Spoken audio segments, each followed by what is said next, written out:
Hello friends, welcome to my YouTube channel Priya Vlogs and Kitchen. আশা কৰো আপোনালোক সকলোৱে ভালে আছে। ময়ো ভালে আছো। আজি মই আপোনালোকৰ কাৰণে এটি ৰেচিপি লৈ আহিছো, সৰু আলুৰ ভাজি। আজি মই আপোনালোকক সৰু আলু অলপ বেলেগকৈ ভাজি দেখুৱাম। আপোনালোকে ভিডিঅ'টো শেষলৈকে চাই থাকিব। মই ইয়াত 200 গ্ৰাম মান সৰু আলু লৈছো। আলুখিনি মই ভালকৈ ধুই লৈছো। এতিয়া মই আলুখিনি পানীত 10 মিনিটৰ কাৰণে তিয়াই ৰাখিম। পানীত তিয়াই ৰাখিলে আলু লাগি থকা লেতেৰাখিনি ভালকৈ গুচি যায়। মই আলুখিনি তিয়াই ৰাখিম, আপোনালোকে ভিডিঅ'টো চাই থাকিব। আলুখিনি তিয়াই ৰখাৰ 10 মিনিটমান হৈ গৈছে। এতিয়া মই আলুখিনি ভালকৈ পানী দি ধুই ল'ম। আপোনালোকৰ যদি আলুখিনি বেছি চাফা থাকে তেনেহ'লে আপোনালোকে এনে 2-3 বাৰ ভালকৈ ধুলেও হৈ যাব।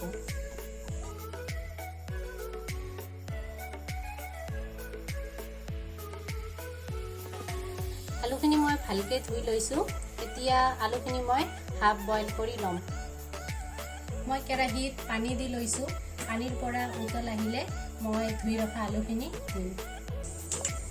চাওক, পানীৰ পৰা উতল আহিছে।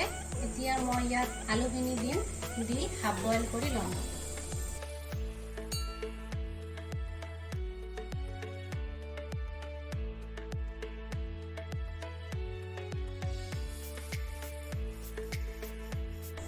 আলুখিনি মই 5 মিনিটমান গেছটো মিডিয়াম ফ্লেমত ৰাখি হাফ বইল কৰি ল'লো আৰু আমাৰ হাফ বইলখিনি ধুনীয়াকৈ হৈ গৈছে। এতিয়া মই নমাই ল'ম।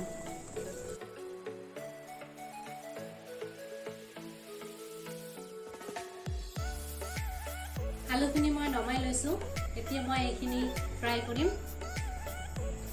কেৰাহীখন গৰম হৈছে। এতিয়া মই ইয়াত তেল দি ল'ম।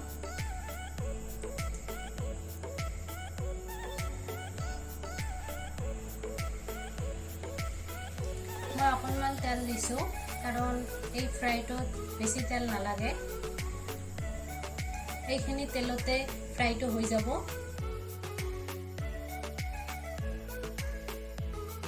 তেলখিনি আমাৰ গৰম হৈছে। এতিয়া মই ইয়াত হাফ বইল কৰি ৰখা আলুখিনি দিম।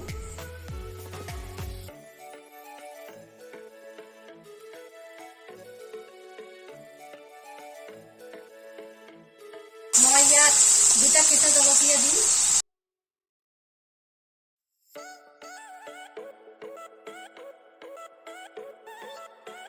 মই ইয়াত নিমখ দিছো সৰু চামুচ দি 1 চামুচ। হালধি পাউডাৰ দিম সৰু চামুচ দি 1 চামুচ। আপোনালোকে আপোনালোকৰ পৰিমাণ মতে দিব। লৰাই দিম।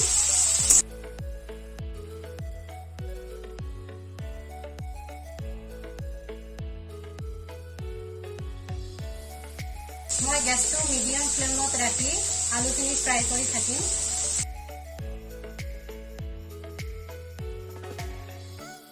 আলুখিনি লৰাই ভাজি থাকিম।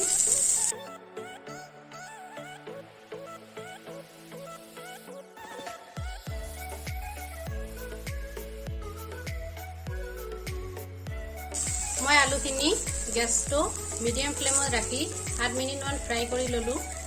আলুখিনি আমাৰ ধুনীয়াকৈ বইল আৰু ফ্ৰাই হৈ গৈছে। এতিয়া মই আলুখিনি নমাই ল'ম।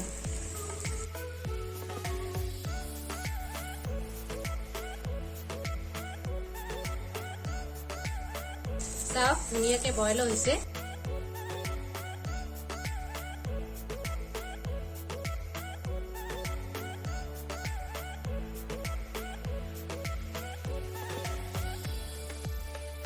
ফাইনেলি আমাৰ আলু ভাজিখিনি হৈ গৈছে। আপোনালোকৰ ঘৰত এবাৰ নিশ্চয় ট্ৰাই কৰি চাব। কেতিয়াবা অকেজনেলি আপোনালোকে এইটো ৰেচিপি ট্ৰাই কৰি চাব। বহুত ইজি আৰু বহুত কম সময়তে হৈ যায়। খাবলৈও বহুত টেষ্ট লাগে। যদি ভিডিঅ'টো ভাল লাগে লাইক, শ্বেয়াৰ আৰু ছাবস্ক্ৰাইব কৰিব। আগন্তুক নতুন ভিডিঅ' পোৱাৰ কাৰণে কমেণ্ট কৰিব। আজিৰ কাৰণে বাই বাই।